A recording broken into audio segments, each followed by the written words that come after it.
বৃষভ রাশি মাসিক রাশিফল এপ্রিল 2024। মাসিক রাশিফল 2024 অনুসারে এই মাসটি আর্থিক দিক থেকে আপনার জন্য একটি অনুকূল মাস হতে চলেছে। পেশাগত দিক থেকে এই মাসটি অনুকূল হবে, আপনার কঠোর পরিশ্রম সফল হবে।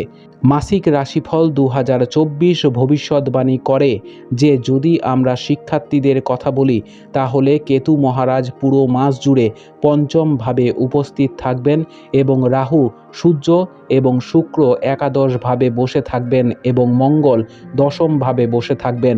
শুরু থেকেই পঞ্চম ভাবে থাকবে, যেটি শিক্ষায় সহায়ক হবে। অনেক ধরনের বাধা বিপত্তির সম্ভাবনা রয়েছে। আপনি যদি আপনার শিক্ষাকে ভালো দিকে এগিয়ে নিয়ে যেতে চান তাহলে এর জন্য আপনাকে একজন ভালো শিক্ষকের সাথে যোগাযোগ করতে হবে বা কোনো কোচিং সেন্টারে যেতে হবে যেখানে আপনাকে নিয়মতান্ত্রিক পদ্ধতিতে পড়ানো হবে। অন্যথায় আপনার লেখাপড়ায় সমস্যা হতে পারে। উত্তোলন করা এই মাসটি পরিবারে অশান্তিপূর্ণ বলে মনে হচ্ছে। একে অপরকে শুনতে এবং বুঝতে সমস্যা হবে, এতে বিরোধ বাড়তে পারে।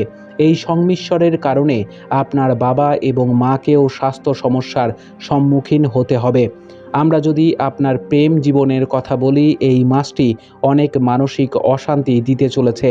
এই কারণে সময়ে সময়ে আপনার সম্পর্কের মধ্যে রোমান্সের ছিটে থাকবে, তবে বেশিরভাগ সময়ই ঝগড়া এবং আগুন থুথু দেওয়ার মতো পরিস্থিতি দেখা দিতে পারে। আমরা যদি অবিবাহিতদের কথা বলি, বৈবাহিক সম্পর্কের উত্থান পতন থাকবেই। আপনার এবং আপনার জীবনসাথীর মধ্যে কাজের বিষয়ে তর্ক হতে পারে।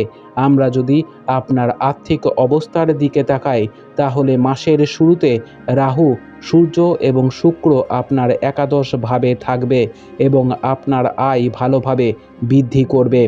আপনাকে আপনার আয় এবং ব্যয়ের মধ্যে ভারসাম্য বজায় রাখতে হবে, অন্যথায় আপনার আর্থিক অবস্থার অবনতি হতে পারে। স্বাস্থ্যের দিক থেকে এই মাসটি মধ্যম হতে চলেছে।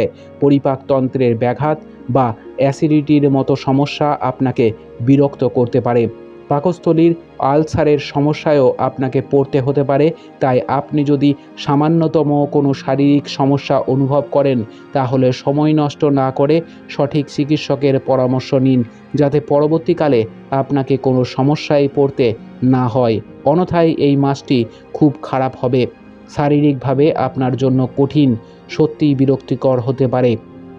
উপায়: আপনার শ্রী সূক্তের প্রতিদিন নিয়ম করে পাঠ করা উচিত। আপনার মাসটি খুব ভালো কাটুক। জয় মা তারা, জয় বাবা লোকনাথ।